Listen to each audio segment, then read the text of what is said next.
Hey guys, welcome back to my channel. I have the amazing Joyce K Nurse Canada. She's here to talk about migrating to Canada.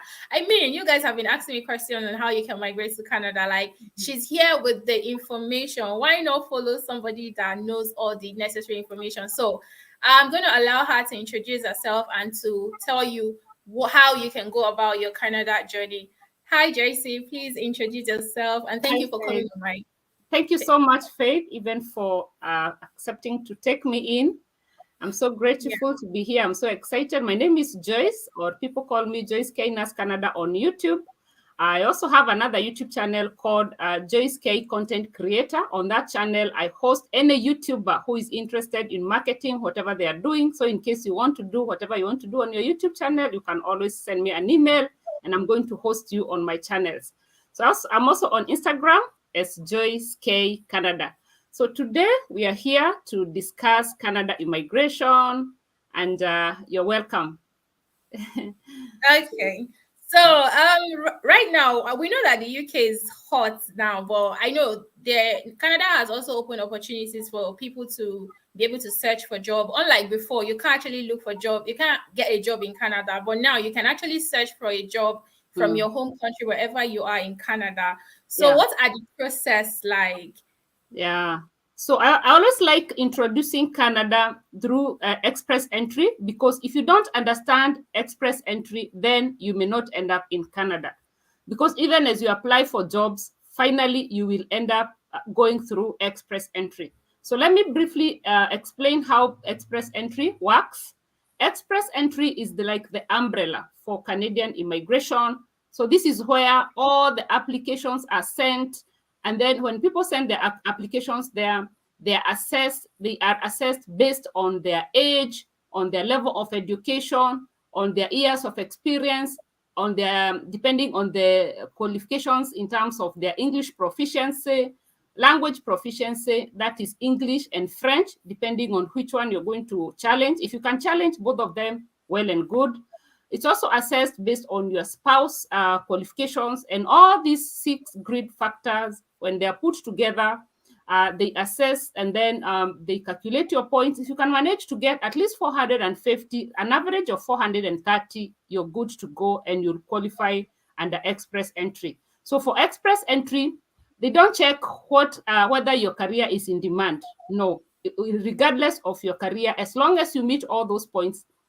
But at least for the English proficiency, you have to get a minimum of 7. You have to get a 7 in speaking, in writing, in reading, and listening. If you can get a 7, then you go through express entry without any hindrance. For express entry, you don't require a job offer.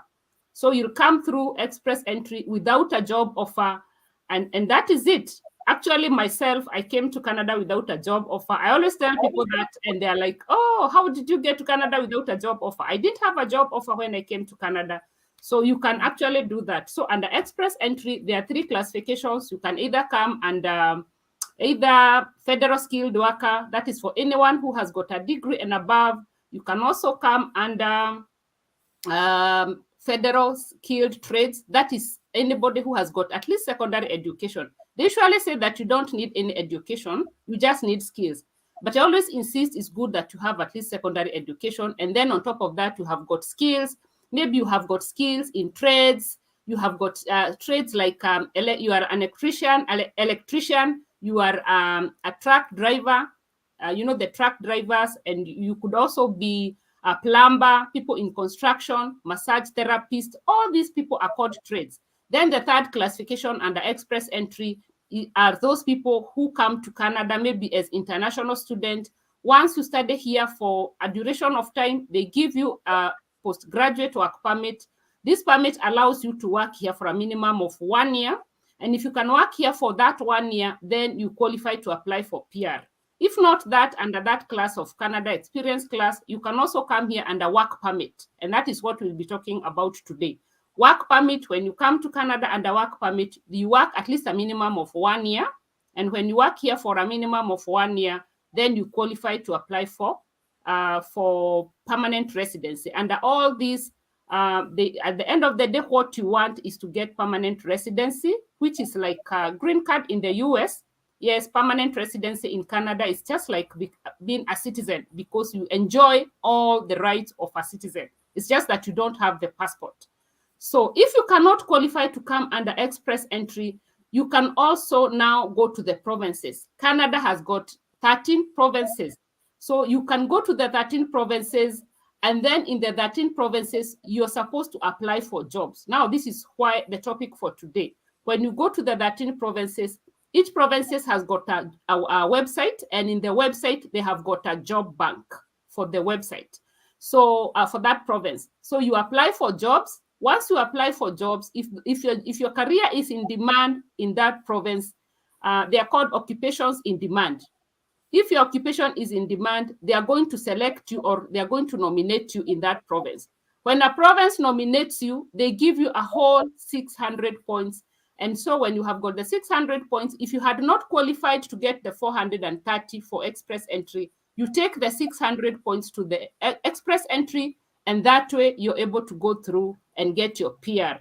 If not that, for the provinces, by the way, it's not all the provinces that you require a job offer. There are some provinces, around 5 provinces, that do not require a job offer. As long as your career is in demand in that province, you can actually get nominated in that provinces. Some of those provinces include Ontario, Alberta, British Columbia, Quebec, and Nova Scotia. So the 5 provinces do not require you to have a job offer. You just need to submit your application. If your career is in demand, the province is going to nominate you, and they're going to give you a whole 600 points, and that way you will be able to apply for your permanent residency. Finally, if you don't qualify to come through the provinces, you can also come through the rural communities. Canada has got 11 rural communities that participate in bringing immigrants to Canada. 11 rural communities.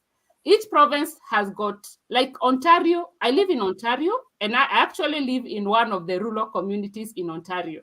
So Ontario has got 5 rural communities that participate in this program called Rural and Northern Immigration Pilot. So what happens is that when a rural community nominates you, depending on your career, if your career is in demand in the rural communities, and then this rural community gets to nominate you, this rural community is going to give you a whole 600 points. So if they give you 600 points, then you go through, just like the provinces, you take the 600 points to the express entry, which is the umbrella, and you're able to go through express entry, and you get your permanent residency. If not that, you can come to Canada under international student. Once you come here as an international student, the advantage of coming to Canada as an international student is that when you come here to study, the duration of time that you're coming here to study, as long as it's minimum of 1 year, then they give you the same amount of time for work. It's called postgraduate work permit. So if you come here and study for 1 year, they give you 1 year postgraduate work permit. If you study for 2 years, they give you 2-year work permit. If you study for 3 years, like that. Now, during this work permit, after you work here for 1 year, now you qualify for to apply for PR. That's why I really encourage people to come here under study permit, because people say that it's a weak application, but according to me, study permit is a very strong application in Canada. And then finally, you can also come here as a visitor. Once you come here as a visitor, Canada is the only country at the moment where they are able to convert your visitor's visa into a work permit. So between now and the deadline for last year was February this year, but they have extended it to 2023 February. So during this time, you can come here as a visitor. Once you come here as a visitor, you can look for a job that has got LMIA. And then once you have that job, you can always apply. You can work here for 1 year and then apply for your permanent residency. So in brief, that is Canadian immigration. Wow, this is so good. Like in the UK, you can't convert your visitor's visa to a work It's only visa. in Canada. Even in the US, you can't. Wow, this is so great. Thank you so much for this. I mean, eye-opening, because a lot of things you discuss here, I've not really heard people talk about it. And this is like an eye-opener. So thank you so much for coming on my live. I appreciate your time. And bye.